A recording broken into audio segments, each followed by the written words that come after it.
Hey there, thanks for tuning into Duckbricks. I'm Chris, and Merry Christmas, everyone! On LEGO Masters Season 4, we had a fashion challenge, where we were tasked to put together these specialized handbags, and I actually was able to make one inspired by my mom's love of handbags.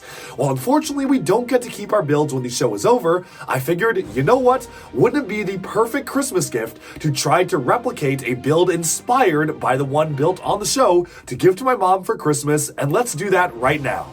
But before we get started, I actually have a Christmas gift for all of you. Now, I've gotten a lot of outpouring of love and support of our bag build from LEGO Masters, and so I am so excited to announce that for free, you can download the studio file, which is a 3D digital building file of the LEGO bag in the description below. This is not the exact bag as seen in the show. I've changed around a lot of things, but personally, I feel like I've made some major improvements to it, and you can go ahead and build it yourself. But let's now jump into how exactly I pulled this off, and oh my goodness, this was a lot of last minute ordering, gathering pieces, and I was literally putting it together on Christmas Eve, but finally we were able to do it, and let's jump into that process right now. So how did I make this happen? Well, this was actually one of the most challenging LEGO projects I've ever embarked on, because even though I technically already designed it myself, first of all, Robert did a lot of the design in terms of the shaping of the bag, so I really had to study the images of the bag on screen, pulling them up side by side to really understand how it was put together,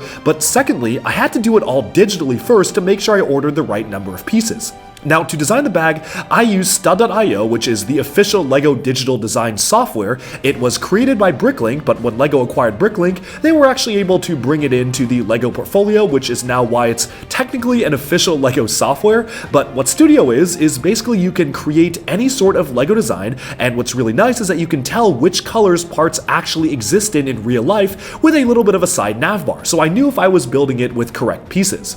Now, going into the build, I did not want to make it a one-to-one replica because on the show, we were obviously time limited and there were a lot of things that I really wanted to change. First of all, I wanted to make the clasp on the bag a lot better than it was on the actual show. That was pretty much done within the last 10 minutes, and I felt like I could make a much nicer clasp, so I designed one digitally, and we're about to find out whether it actually works physically. Now, there were some other major things as well. On the show itself, I really wanted to make the yellow border around the purse keyed orange or flame yellowish orange instead of just plain yellow. I felt like that would be a lot classier as well as fall into the, well, fall theme a lot better than the standard yellow, which I always felt looked a little bit too toyish for me, and thankfully most of the pieces did exist in the flame yellowish orange color. There were a couple that literally just came out, like a 1x4 studs on the side brick that literally just came out this August for a LEGO Super Mario set and nothing else, so that was one of the ones that I had to place my order really late because LEGO didn't even stock it until November, so I was building this right down to the wire when I was getting the pieces in, but for the most part, a lot of these shapes did exist in the flame yellowish orange color, so I was able to transpose that. More importantly though, I did a ton of internal work to make the bag a lot more stable, especially when you move it around. Now, when I was building it physically, we had to use hundreds upon hundreds of 2x4 dark orange plates on the inside of the bag, and I felt like I could do a little bit better than that in terms of making it more stable. And so, costs aside, I decided to instead use some of the largest dark orange plates, which unfortunately added a lot to the cost of the build. Those are some of the most expensive LEGO parts because the plates in dark orange only came in a few rare sets, but personally I think it was worth it for stability, and I definitely am very excited to see how it compares against the actual one, which was stable, but definitely not one that I would swing around. This, I feel like I'm pretty confident is a lot more stable than the final build that we built for LEGO Masters itself. Lastly, I completely redesigned the sides of the bag. The way that we had to do them for LEGO Masters was in the 11th hour, literally with about 30 minutes to go, I kinda had to redesign the sides and bottom of the bag to make it more stable after I realized there was a major oversight in the way I had initially built it, causing the bottom of the bag to just fall off, but thankfully, we did not have that problem this time because I completely redesigned the internal structure of the bag itself. There were a lot of pieces that I used for the bottom of the bag which are honestly discontinued at this point and are pretty expensive to pick up on Bricklink, so if you want to play around with the attached studio file, which I've linked for free in the description below, feel free to modify it and change around the way you want the bag to work, especially the undersides of the curves on the bottom were quite expensive, a lot more expensive than I thought they would be to actually bring them into the physical design. Personally, I think that this is the best that I could have done for it, but I definitely understand if you personally also do not want to order pieces that I believe only came in the Maersk boat and no other LEGO set, making them incredibly rare, so definitely feel free to play around that. Lastly, I played around with the inside colors as well. I believe I changed all of the Technic interiors to a certain color which was new for 2023 as well. So instead of having just the all black interior for my particular version of the bag, I changed around the coloration of the beams themselves, and I also just made things a lot more stable overall with the construction of the bag and tried to keep it to only legal techniques. Where there were a couple of dodgy things I pulled illegally, technically, you shouldn't really stick the undersides of the leaf elements upside down because that stresses the pieces a little bit, but I let that one go. But for the most part, a lot of the other illegal techniques I did try to rectify and make them fully legal in the building system, so if you do want to build it yourself, you do have that studio file, and I can pretty much attest that this is a very, very solid build. But of course, once the bag was designed digitally, it's pretty funny because it took me almost the full 8 hours to design it digitally that it took me to build it from scratch on set. I think I timed myself, it was an 8 hours worth of footage that I recorded on studio. Then came the tricky part, which was actually buying the bricks themselves. Now, for the purposes of this tutorial, I'm going to briefly go through the process of buying the bricks. I'm not going to say really how much the exact cost was. It was around $400 to $500 if you're curious, but obviously since this is a gift, I'm not going to go too much into the details of the individual prices of everything. But what I will say is that when you're buying and building something like this, there are a lot of tips that I would recommend that you do to really optimize price. Now, this is a very manual process. You see, it took me 4 additional hours to order the pieces to price optimize, and let me explain why. You see, the way that Bricklink works is that if you make a wanted list full of pieces, which you can do after exporting it from Studio, it basically allows you to buy all of them at once. However, Bricklink's algorithm to do this isn't the greatest, and it typically pulls from stores which have massive quantities of pieces, but very, very expensive individual items. And so, what I then did was go to Pick-a-Brick, and I also made a duplicate order form where I added every single brick that I needed on Pick-a-Brick itself and compared the two prices. Now, surprisingly enough, the two prices were a little bit of a wash, but that was when I felt like I could really optimize it because the total price was equaling around $1,200, which I felt was pretty ridiculous. And thankfully, over the course of the next 3 to 4 hours, I was able to over half that price just by a lot of manual price adjustments. For instance, certain parts on Pick-a-Brick are very, very expensive for no good reason. And so what I did was I pulled up all of my Bricklink carts and literally went part by part. If there was a piece that was cheaper on Bricklink than it was on Pick-a-Brick, I removed it from Pick-a-Brick and instead added it on Bricklink. And vice versa. If there was a piece that was cheaper on Pick-a-Brick that was more expensive on Bricklink, I then removed it from Bricklink and added it on Pick-a-Brick. Of course, I had to account for shipping costs as well. So the way I did that was I devised a bit of an algorithm to spread the shipping cost across all of the different pieces. So I added about a factor of a certain number of cents per piece based on the shipping estimates I was getting from Bricklink in order to figure out whether or not I was getting the best deal. After I did that, I was able to really price optimize the parts, and again, this was all a manual process. I would love to sit down and code up or take the time to actually make an algorithm to do this automatically, but as it is right now, it's really frustrating and annoying to navigate the actual way that Bricklink does things and that LEGO does things, and the two systems don't really work nicely with each other, so I didn't really have a choice. I kind of just had to figure it out on the fly, but after doing all of this price optimization, I finally landed on a price that I was happy with and a price that I felt I had fully price optimized, and then I went ahead and clicked order. Now, unfortunately, there was one thing I did not account for, and that is the sheer amount of time it takes Pick-a-Brick orders to reach you.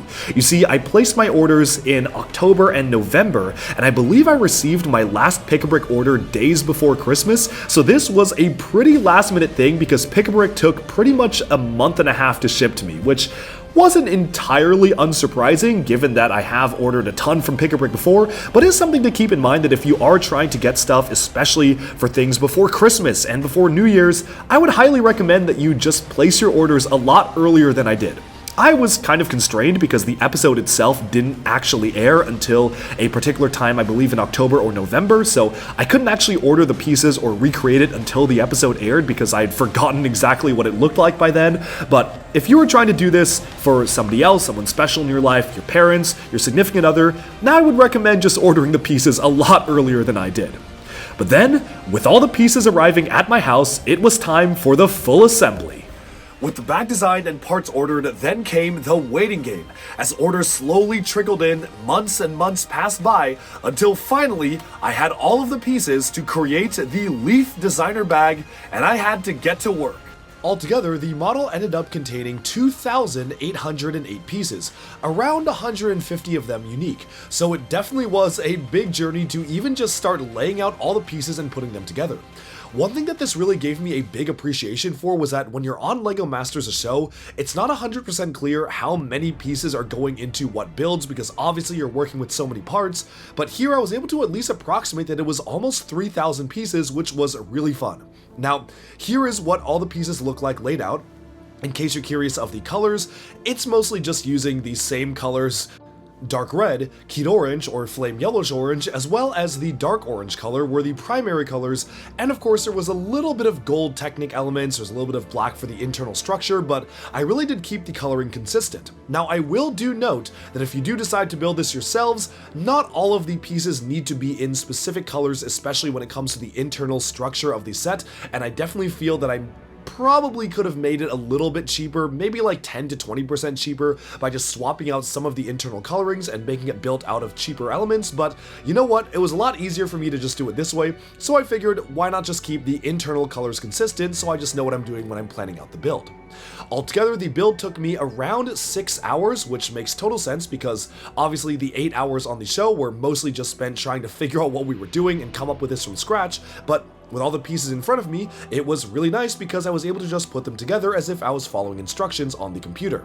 Now that being said, this does not count the time it took to actually design it digitally, which definitely took a lot longer than the total time on the show. But now let's flash forward to the Christmas Eve party and see how she likes it.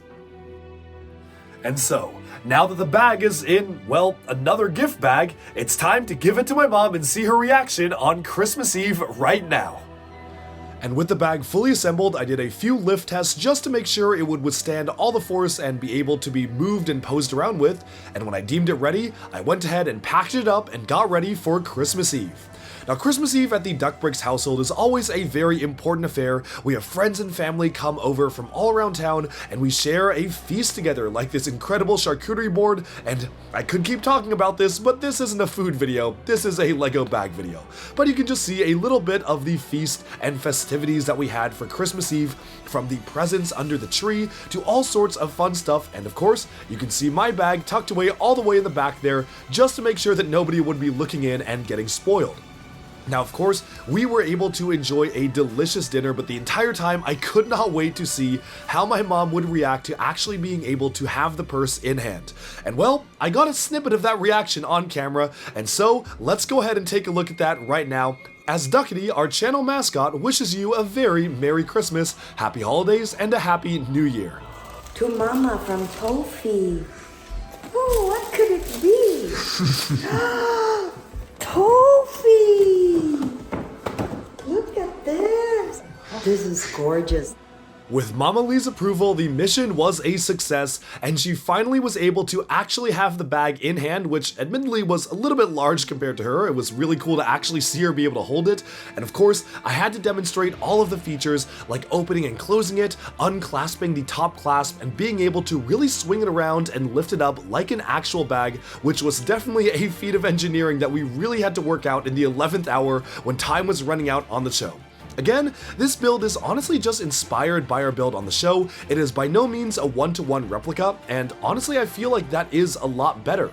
Our build on the show was really nice and I'm really proud of it, but it definitely was pretty rushed, and I had to make a lot of compromises in stability, in the way it functioned, in the way the clasp looked, in color scheming, just to pull it off on time.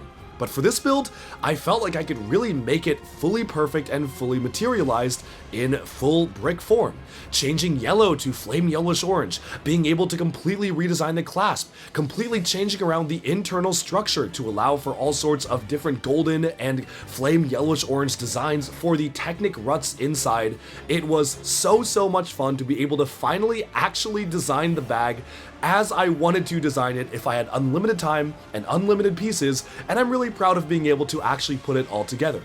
Of course, we had to get some beauty shots of the bag by itself, and for me, it was just very surreal seeing something that was very close to a model I had made for LEGO Masters actually being just right in front of me in my house. Now, of course, this one is for my mom, so she can do with it what she pleases, but I definitely do want to add this to my LEGO museum. Hopefully, if I open up a LEGO museum in the future, well, I now have the digital file so I can recreate it one more time.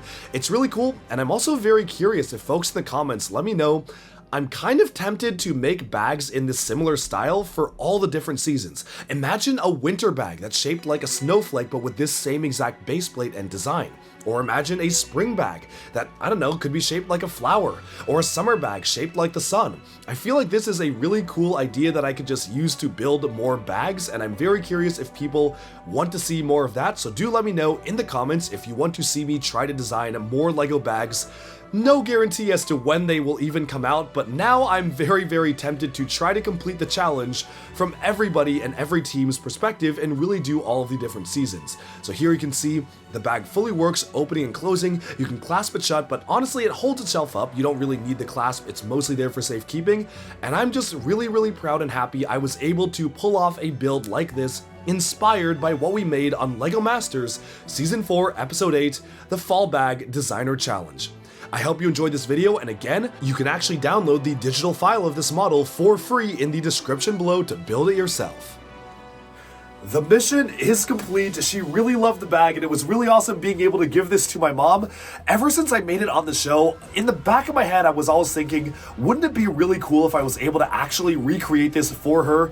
And I was able to do that, but this is not going to be the only one, because of course, I was able to make a lot of changes, a lot of upgrades to the bag as well, and I'd love to do that for a lot of my other builds. I'd like to make models inspired by what I built on the show and maybe add them to my own collection, and so a lot more videos are coming up, and I'm really excited to be working on these because there are so many things that I would build differently now in the benefit of hindsight and maybe unlimited time. Not quite unlimited pieces, but at least unlimited time to really improve my builds, kind of like how I really improved this one. So let me know in the comments below, out of all of our LEGO Masters builds, which ones would you like to see me make a custom LEGO MOC inspired by our builds on the show next? From the roller coaster to the shark car to the Bionicle volcano, there were so many amazing builds that I really do want to recreate, so let me know, and I hope you enjoyed this video. Merry Christmas to all who celebrate, and happy holidays. I'll see you in the new year.